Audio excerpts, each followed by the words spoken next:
Doa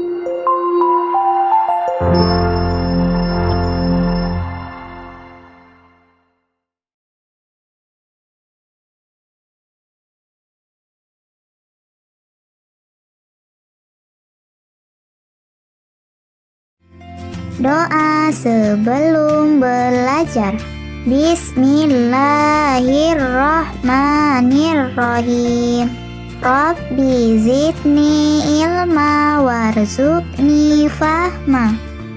Artinya, ya Allah, tambahkanlah ilmu pengetahuanku dan berilah aku kepahaman.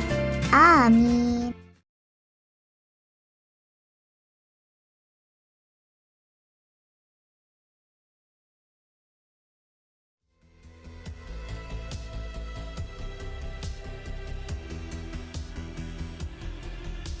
Pada video ini, kita akan membahas Khalifah Ali bin Abi Thalib. Namun sebelum lanjut, mari dukung channel ini dengan klik subscribe dan aktifkan tombol lonceng notifikasinya agar kalian tidak ketinggalan video-video berikutnya. Like dan share video ini jika bermanfaat bagi kalian.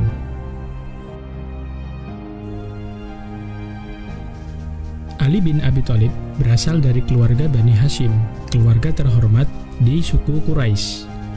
Ia merupakan putra dari Abu Thalib, paman yang mengasuh Nabi Shallallahu Alaihi Wasallam waktu kecil. Ketika masuk Islam, Ali bin Abi Thalib baru berusia 10 tahun. Ia memiliki kedekatan dengan Rasulullah dengan dua cara, sepupu sekaligus menantu. Istri Ali, yaitu Fatimah, merupakan putri Nabi Shallallahu Alaihi Wasallam. Pengorbanan Ali kepada Islam nampak sejak awal.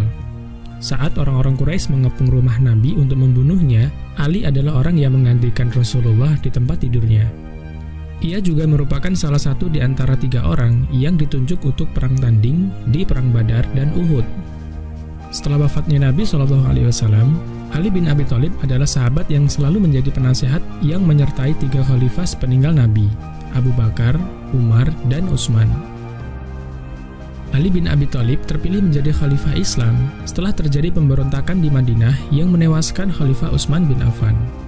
Terbunuhnya Utsman bin Affan di tangan pemberontak menyisakan permasalahan yang besar di tubuh kaum muslimin dan menjadi beban berat bagi pemerintahan Ali bin Abi Thalib. Ali sempat menolak ditunjuk sebagai khalifah oleh pemberontak yang menguasai ibu kota kekhalifahan Islam. Namun, sahabat utama lainnya meyakinkan beliau hingga diangkat sebagai khalifah keempat menggantikan Khalifah Utsman bin Affan.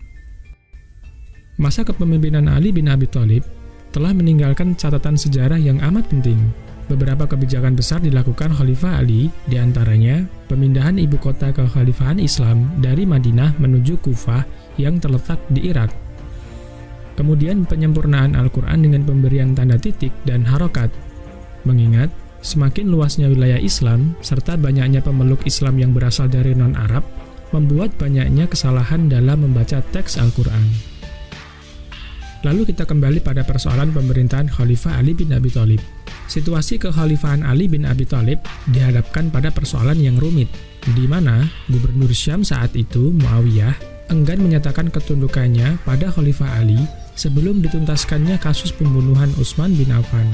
Muawiyah menuntut hukuman bagi para pemberontak yang membunuh Utsman bin Affan.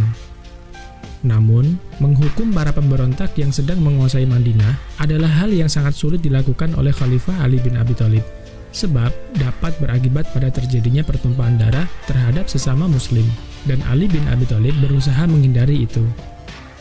Karena keadaan Madinah sudah tak kondusif, maka Khalifah Ali memindahkan ibu kota kekhalifahan Islam ke Kufah. Di Kufah, dukungan terhadap Khalifah Ali bin Abi Thalib sangat tinggi.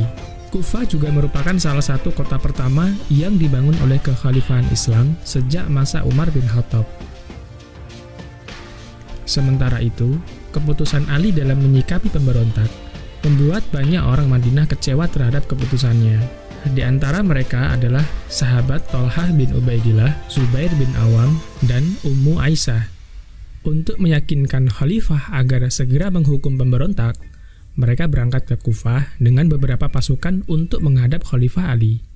Pada dasarnya, perbedaan pendapat akan tindakan yang benar dalam menghukum para pemberontak didasari atas ijtihad para sahabat.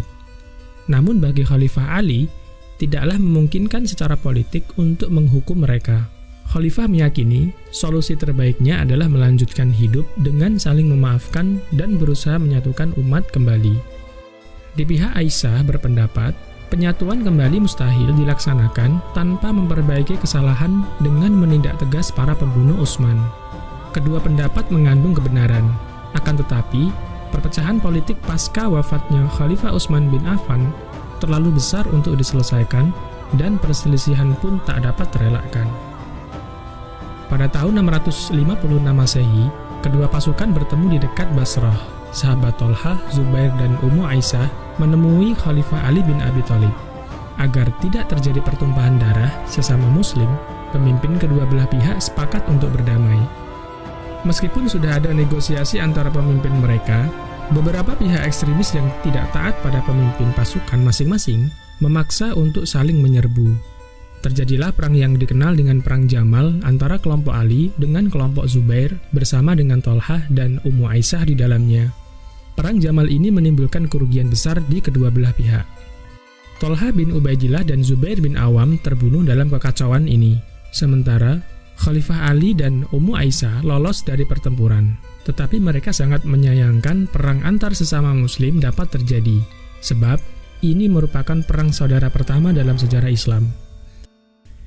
Di sisi lain, Muawiyah bin Abu Sufyan, gubernur Syam, memilih netral dalam konflik antara Ali bin Abi Thalib dengan penentangnya. Namun, Muawiyah tetap tak bersumpah setia terhadap kekhalifahan Ali bin Abi Thalib sampai Ali menghukum pembunuh Utsman bin Affan. Kondisi ini membuat Khalifah Ali tak bisa memerintah dengan efektif ketika gubernur terkuat saat itu, Muawiyah, tak mau tunduk pada otoritasnya. Akan tetapi, Khalifah Ali bin Abi Thalib tetap mempertahankan pendapatnya bahwa menghukum pemberontak bukanlah prioritas dan tak bisa dijalankan dalam keadaan apapun. Kondisi saat itu memang benar-benar membuat Khalifah Ali dalam posisi sulit. Pada tahun 37 Hijriah atau 658 Masehi, terjadilah Perang Siffin, perang antara kelompok Muawiyah dan kelompok Ali bin Abi Thalib. Pasukan Ali yang berjumlah lebih banyak berhasil mendesak pasukan Muawiyah. Namun, sebelum peperangan dimenangkan pihak Ali, muncul Amr bin As mengajukan perdamaian atau gencatan senjata antara kedua belah pihak untuk menghindari pertumpahan darah yang lebih besar. Amr bin As menjadi tahkim atau penengah di antara kedua belah pihak. Khalifah Ali bin Abi Thalib pun setuju dengan adanya penyelesaian melalui tahkim atau arbitrase. Akhirnya, Ali bin Abi Thalib bertemu dengan Muawiyah di suatu tempat antara Irak dan Syam. Namun apa yang terjadi dan bagaimana hasil dari pertemuan ini sulit diungkap dalam sejarah. Namun kesimpulannya bahwa kelompok penengah menginginkan solusi untuk menurunkan Ali dan Muawiyah dari kekuasaan, lalu melakukan pemilihan khalifah baru. Saat hasil arbitrase ini diumumkan kepada kedua belah pihak, kelompok pendukung Ali menentang keputusan karena menganggap terdapat kecacatan dalam hasil arbitrase tersebut. Lalu, ada pula sekelompok pendukung Ali lainnya yang justru menentang Ali bin Abi Thalib karena beliau bersedia menyerahkan nasib kekuasaannya kepada penengah melalui arbitrase. Hal ini membuat terpecahnya pendukung Ali bin Abi Thalib. Kelompok penentang Ali bin Abi Thalib tersebut dijuluki Khawarij, yang artinya orang yang meninggalkan.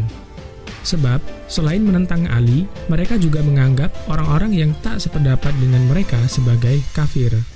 Khawarij adalah kelompok pertama dalam sejarah Islam yang telah melepaskan diri dari konsep ketauhidan secara umum dan menjadi ancaman baru bagi dunia Islam.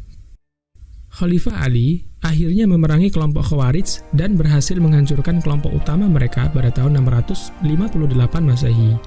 Namun, bibit-bibit Khawarij tetap tersebar secara sembunyi-sembunyi hingga berusaha melakukan percobaan pembunuhan kepada Muawiyah dan Khalifah Ali sekaligus. Benar saja, percobaan pembunuhan terhadap kedua tokoh tersebut dilakukan pada tahun 661 Masehi. Namun, kelompok Khawarij gagal membunuh Muawiyah karena dijaga ketat oleh pasukan pengawal pribadi Muawiyah. Berbeda dengan Khalifah Ali bin Abi Thalib yang tidak memiliki pengawal pribadi, ia mengikuti jalan para khalifah sebelumnya yang hidup seperti rakyat biasa. Hal inilah yang dimanfaatkan kelompok Khawarij. Seorang tokoh Khawarij bernama Abdurrahman bin Muljam berhasil membunuh Khalifah Ali bin Abi Thalib saat sedang menuju Masjid Agung Kufah. dunia Islam berkabung dengan terbunuhnya Khalifah Ali bin Abi Thalib. Lalu, putra Ali bin Abi Thalib diangkat menjadi khalifah. Ia adalah Hasan bin Ali atau saudara kembar Husain bin Ali. Wafatnya Khalifah Ali bin Abi Thalib masih menyisakan perselisihan antara pendukungnya dengan pendukung Muawiyah di Syam. Khalifah Hasan bin Ali melihat keadaan yang tidak menentu antara sesama muslim, di mana kaum muslimin telah lama bertikai antara sesama mereka sendiri sejak wafatnya Utsman bin Affan. Ia melakukan hal luar biasa dalam sejarah kepemimpinan Islam. Hasan bin Ali menyerahkan jabatan khalifah kepada Muawiyah bin Abu Sufyan, padahal ia hanya beberapa bulan saja menjadi khalifah. Penyerahan jabatan khalifah dari Hasan bin Ali kepada Muawiyah bin Abi Sufyan dikenal dengan Amul Jamaah atau Tahun Persatuan. Sebab dengan adanya peristiwa Amul Jamaah membuat berakhirnya perang saudara di kalangan kaum muslimin. Peristiwa Amul Jamaah terjadi pada tahun 61 Hijriah atau 661 Masehi. Sejak saat itulah, secara resmi kekhalifahan berpindah ke tangan Muawiyah bin Abu Sufyan, sekaligus pindahnya pusat kekhalifahan Islam dari Kufah ke Damaskus yang berada di Syam.